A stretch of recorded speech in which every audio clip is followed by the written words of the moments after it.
مسیح کے ساتھ مصلوب ہوا ہوں، اور جو مصلوب ہو جاتا ہے وہ مر جاتا ہے۔ میں مسیح کے ساتھ مصلوب ہوا ہوں، اور اب میں زندہ نہ رہا بلکہ میرے ساتھ رہیے۔ اب کون زندہ ہے جی؟ اب یہ ایک حوالہ ہے، ایک آیت ہے۔ بچہ لوگ ادھر دھیان سے، شاباش۔ یہ بائبل مقدس میں سے ایک حوالہ ہے۔ ہماری دنیا میں ایک یہ سب سے بڑی پرابلم ہے کہ جب ہم کسی مقدس کتاب کی بات کرتے ہیں تو ہمارا ایٹیٹیوڈ ہی چینج ہو جاتا ہے۔ ہم نارمل سے پتہ نہیں کیا بن جاتے ہیں۔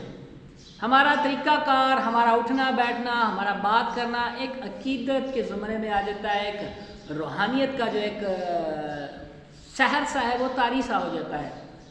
اور میں آج آپ کو بتاؤں گا کہ ان سب چیزوں کی ضرورت نہیں ہے، کیونکہ یہ کرنے سے ہم اپنی ظاہریت چھپاتے ہیں، نہ کہ اپنا باطن چھپاتے ہیں۔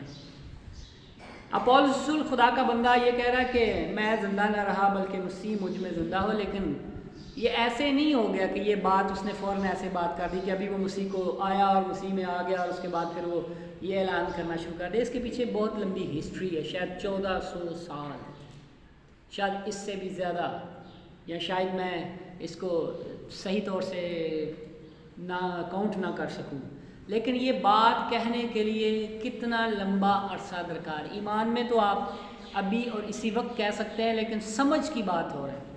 جب ہم بائبل مقدس پڑھتے ہیں تو دنیا کے مطابق، چونکہ پوری دنیا میں بہت سارے لوگ ایسے ہیں، بہت سارے مذاہب ہیں، ان کے پاس ان کی مقدس کتابیں ہیں، وہ اس پر ایمان رکھتے ہیں، اس کے مطابق اپنی زندگی گزارتے ہیں، لیکن یاد رکھیے کہ بائبل مقدس جو ہے وہ بالکل ٹوٹلی ڈیفرنٹ ہے۔ وہ علیحدہ بات ہے کہ ہم بھی دنیا کی طرح بائبل مقدس کو سمجھتے ہیں، ہم بھی دنیا کی طرح اس کو ایک عقیدت میں لیتے ہیں کہ یہ خدا کا کلام، یہ مقدس ہے، لیکن یاد رکھیے کہ اس میں ایسی کوئی بات ہے بھی نہیں ہے۔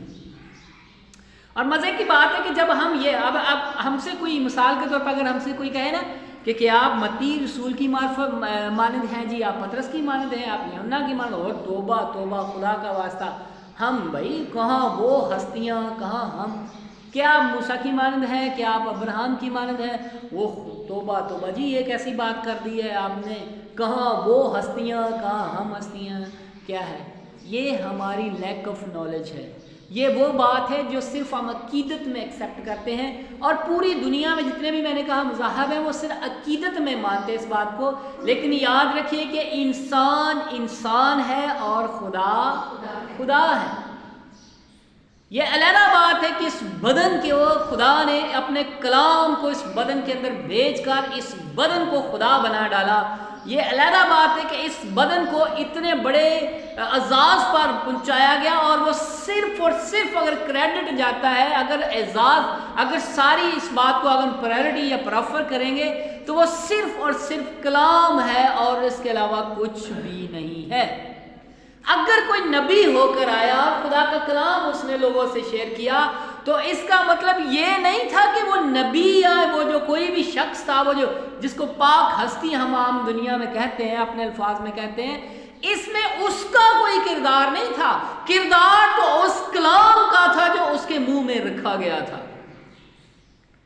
تو پرائرٹی جو ہے وہ کلام کو دی گئی، اس لیے جب بائبل مقدس ہم پڑھتے ہیں تو اس میں لکھا ہے کہ خدا نے سب سے زیادہ عظمت کس کو دی ہے جی؟ اپنے کلام کو دی ہے۔ کلام کو، کسی انسان کو نہیں۔ کوئی کتنی بڑی بھی ہستی دنیا میں ہو گئی ہو، کسی نے اتنا بڑا رتبہ بھی پا لیا، لیکن یاد رکھیے کہ بائبل مقدس کو بولتی ہے کہ چونکہ آدم میں جتنے مرضی ہیں آپ پاک ہو گئے، راست باز ہو گئے، آپ نے شریعت کی راست بازی کو پہن لیا، آپ نے بڑے بڑے کام کر دیے، لیکن اگر آپ صرف شریعت کی راست بازی کے سبب سے اپنے آپ کو، تو اس کا مطلب ہرگز نہیں کہ آپ خدا ہو گئے ہیں۔ اب خدا نہیں ہو گئے ہیں، خدا خدا ہے اور انسان انسان ہے۔